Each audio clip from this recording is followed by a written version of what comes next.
Hi, this is Shep Hyken. Let's get right to it with a story about a cab driver that delivers outstanding customer service. It was in Dallas, Texas, middle of the summer, 102 degrees, sweltering. And I just finished a program just like this. I walked out of the convention center dressed like this, had a couple of heavy suitcases, and I was in luck because up was pulling the taxi cab. Out jumps the driver. He comes around to take my bags. Let me describe to you what he looked like. Cut off shorts, a sleeveless shirt, messed up hair. Hadn't shaven in maybe a week. For all I know, he hadn't showered in a week. I look at this man and I think to myself, this is not a moment of magic. This is a moment of misery. Why? As I look at him, I'm thinking, what does the inside of that taxi cab look like? I mean, look at him. You know it's dirty and grimy in there. You know there's no air conditioning. It's probably broken. I'm going to get into this moving sauna, and 25 minutes later, I will be drenched in sweat. The suit will be wrinkled for the day, and about the time I actually get out of the cab, a little spring's going to pop through the vinyl seat and rip my pants. So I look at him, and he looks at me, and he says in this deep Texan accented voice, sounded nothing like the man that I was looking at, and I can't even get as low as he can go, but I'll try. He said, "Get in the cab.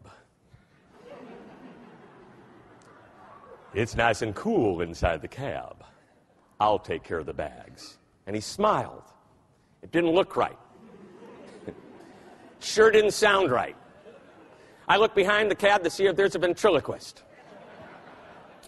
Well, I handed the gentleman my bags. I opened the door, and cool air hit me in the face. The air conditioners worked just fine. As a matter of fact, it was cold inside the cab. And as I got in, the cab was spotlessly clean, and sitting on the seat next to me were two newspapers, the local Dallas paper and a USA Today, and right in the middle where the hump is, there was a bucket with ice and two soft drinks. Couldn't believe it. I had to look back to make sure the guy was still putting the bags in the back of the cab. Eventually, he gets into the front seat, picks up a dish of candy, turns around, offers me a piece of candy, and that's when I remembered what Mom always said.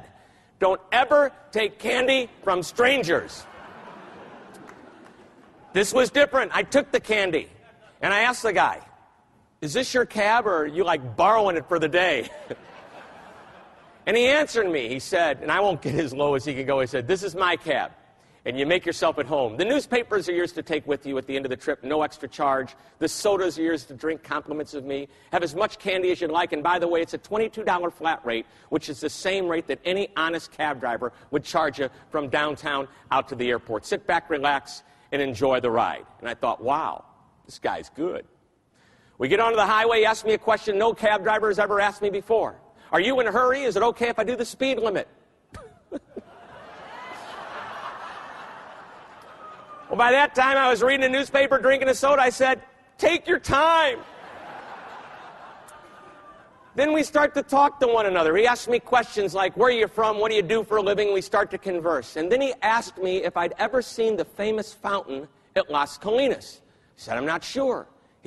He described it to me. I said, "I've seen a picture." He said, "Then you've got to see it in person." And he started to get excited. "It is right on the way to the airport. If you've got an extra few minutes, I would love to show you the fountain. Just to block off the highway, and I'm not going to charge any extra money. It's a $22 flat rate from downtown out to the airport. And it's not only the most beautiful fountain in the entire Dallas area, it may be the most beautiful fountain in the entire United States. Would you like to see the fountain?" I said, "Show me the fountain." I was getting excited. A mile or so later, he pulls off the highway, and there it is, the beautiful fountain. And he jumped out of the cab, and he pulled me out. He said, "Look at that. Is that the most beautiful fountain you've ever seen?" I'm thinking, you're strange, man. It's just a fountain. But for those that aren't familiar with it, larger than life-size statues of horses galloping across the water, and where their hooves are hitting the water, it's splashing up.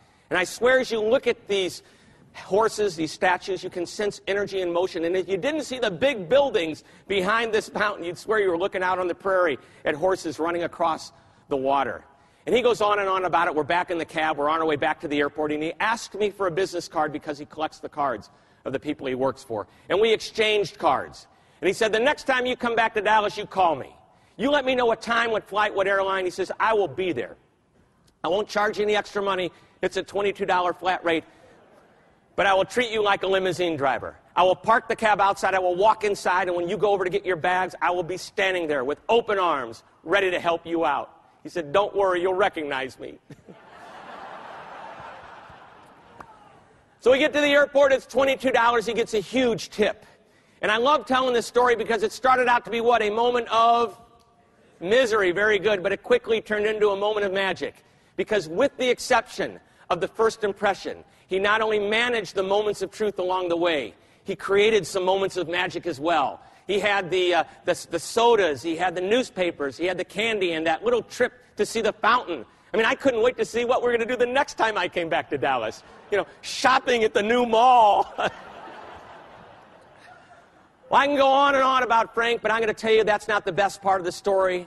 Now, as Paul Harvey would say, here is the rest of the story. 4 days later, I'm in my office. I open up my mail, and there's a thank you note from my cab driver, Frank. Unbelievable. How often do we receive a thank you note from a cab driver? You know, every Christmas I get a Christmas card from Frank and his wife. Since 1983, I've been a professional speaker and author, focusing on customer loyalty, customer service, and internal service. I also have a fun motivational program titled You Are the Magic. My speeches combine important information with humor, magic, and audience participation to create exciting programs. Every moment of truth, even when it's a moment of misery, is an opportunity to become a moment of magic. Don't be ordinary. Be extraordinary. Have you ever asked yourself this question? Why would someone do business with me? Or put another way, what is it that I do differently than my competition that would make someone want to do business with me instead of them? Knowing the answers to these questions can take you from being ordinary to being extraordinary. Manage the first impression. This is an easy moment of truth to make happen. It's also an easy one to blow. What am I talking about? The first impression is not just the first time you see somebody. It could be the 5 millionth time you see somebody. It's just simply setting the tone for the impression that's to follow. If they're satisfied customers, why wouldn't they want to come back? Well, it's easy. They're just satisfied. In other words, it's just okay. Nothing great, just all right.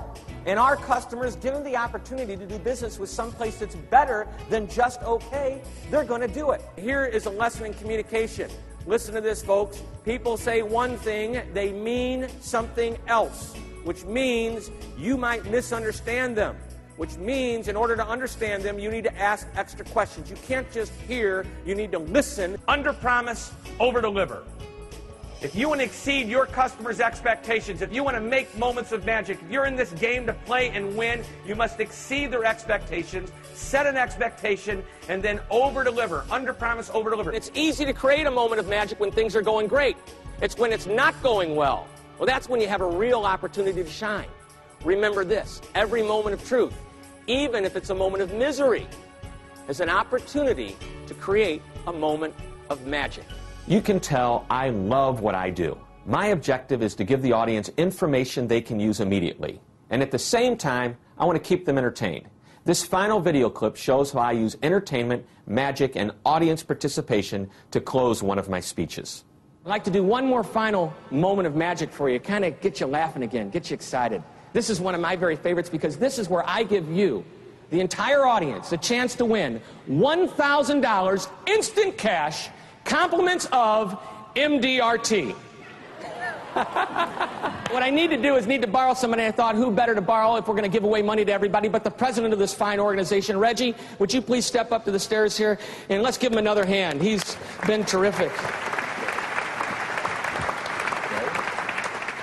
Reggie, they're all different, aren't they? Yes. I wouldn't show them to you if they weren't, that's for sure. There's even jokers in here, so if you get a joker, you have to change the card. Would you just say stop anywhere in the middle you'd like there? Stop. There you go, and do not let me see the card, but take a look at it. And if you can show the camera I'm not looking, go ahead. Tell me when I can look, Reggie. Okay. Can I look? Yes. Good. Now, I need you to be loud so everybody here can hear. I have a card up here, this large card, and you have a card. Loud and truthful so everyone can hear. Is your card a red card or a black card? A black card. Then so is mine. If I fail, everybody gets $1,000. Compliments of MDRT. Is the card a spade or a club? A club. Then so is mine. Is the card a 10 of clubs? No. Then either is mine. Reggie was getting excited here for a second. But let me tell you, if you did have the 10, my card would not also be the 10. That would be too easy. That would be boring. What I'm going to do is make this exciting. This is the grand finale. If you have a 10, I'm going to have a 5. If you have an 8 of clubs, my card will be a 4 of clubs. My card will be half the value of your card. If I fail, everyone here will get $1,000. Compliments of... I have never seen dead people sit up before. Everybody together as loud as you can so the people across the street can hear us. Compliments of... MDRT. Much better. Reggie, take that card, divide it in half. Go ahead.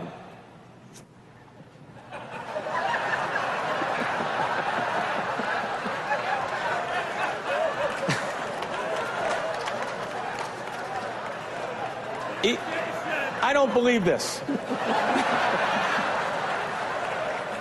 Wait, let me explain what's happening here, Reggie. You don't tear the card in two. If you have a 10, I have a 5. This is a perfect point here of the communication thing. It also makes another important point. Some clients just aren't worth doing business with.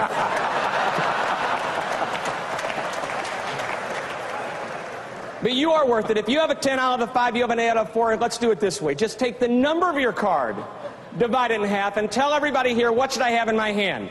Right here. A 3.5. What did you say? A 3.5? Let me see the card. May I see it? You can sit down now. I don't believe. Where is Jennifer? Get the car started. Now I know what you're thinking. How about going double or nothing? This could be a real moment of misery, especially for the folks at MDRT. And I got to tell you right now, they are my clients, and they're saying he better have the 3.5 of clubs. And by golly, I'm not going to create a moment of misery up here. They want it. By golly, we've got it. The 3.5 of clubs. Thank you all very much. You guys have been wonderful. May all your moments be moments of magic. Thanks, everyone. Woo! Thank you.